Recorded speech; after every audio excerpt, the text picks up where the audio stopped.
At dahil day off nga natin ngayon, kaya naman ito pagkagising ko, kailangan may magpasalamat muna tayo sa may taas kay God na at binigyan niya tayo ng lakas sa araw-araw at ginising niya tayo. At syempre, ito pagkagising nga natin, kinuha ko na agad yung aking labahin dahil nga once a week lang akong maglaba kada day off dahil ang day off naman namin 2 days. 5 days lang ang pasok tapos 2 days ang day off. Kaya naman pagdating ko rito sa labas pinortion ko na agad dito ang aking mga labahin at imamarinate lang po natin yan. Kaya naman binanlawan ko lang mabuti para mamaya pagkatapos natin yan na banlawan niya lalagyan ko ng sabon dahil nga wala kaming washing machine. Meron pala dito kaya lang sa kasama ko yun pasira na rin kaya hindi ko na nagamit baka kasi pag nasira pabayaran pa sa akin yun. Kaya eto mano-mano po ako naglalaba at syempre nga imamarinate natin yan para mas masarap ang kuskusan mamaya. Ayan, maganda na at mabula na ang ating labahin.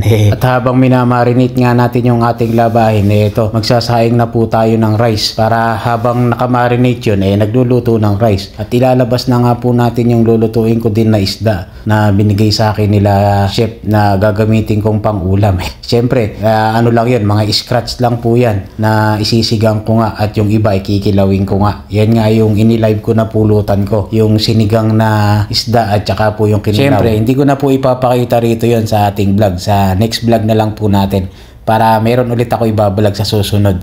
At pakulo na nga yung tubig ko na gagamitin sa pangkape at yung pang inom dahil nagpapakulo nga po ako ng tubig dito. Pero pwede naman po inumin yung sa may tap water. Yung kasama ko nga nabili ng mineral water pero ako nagpapakulo na lang. Siyempre tipid-tipid nga pero dati nga hindi ako nagpapakulo ng tubig, direct ko nang iniinom yung tap water. Pero siyempre para safe pakuluin na natin. At heto nga magkakape na tayo at lalabas muna tayo habang nakamarinate yung ating labahin. At habang nagkakape nga ako dito natawag ako sa aking pamilya. Di siyempre na-miss ko rin yung aking pamilya sa Pinas Ganun talaga buhay nating OFW Tiis-tiis lang para sa future ng ating mga anak. Bali nung iniwan ko nga tong anak ko na bunso nasa may 6 months pa lang. Pero ngayon napakakulit na. Tinatanong na nga niya lagi kung kailan ako uuwi Ano kaya magiging expression ng aking anak na to pag nakita niya ako? Magpa 5 years old na to 6 months lang nung iniwan ko kaya napakakulit. Pagkatapos nga ng aming usapan at naglaban na tayo at ready na itong kuskusin ang ating labahin nga. Para pagkatapos yan, itutuloy na natin yung pagluluto. Siyempre, wala naman tayong aasahan dito sa ibang bansa kundi ikaw lang at me Kaya naman tuloy-tuloy ang excuse me po, tayo sa paglalaba. At ito nga rin po yung aking inilive nung ako po nagsasampay na.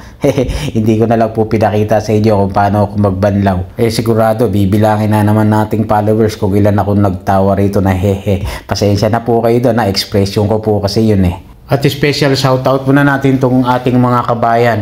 Itong si Reynold at itong si Boss Kabayan from Aba KSA at si Franz Sanchez Ramos. Idol, pa-shoutout naman Tresquelion of Bat Summer Chapter, United Kingdom. Ayan, bossing nga, na-shoutout ko na po kayo. At special shoutout ko rin to si Aljur Tapia Lantahas. Ayan, shoutout sa iyo kabayan At salamat sa pagsubaybay ng ating mga vlog. Ito na nga po, patapos na rin po ako sa aking paglalaba. Kaya naman pagkatapos ko na itong paglalaba, nagbanlaw na tayo. Salamat, love you all, mama, chup chup, alright.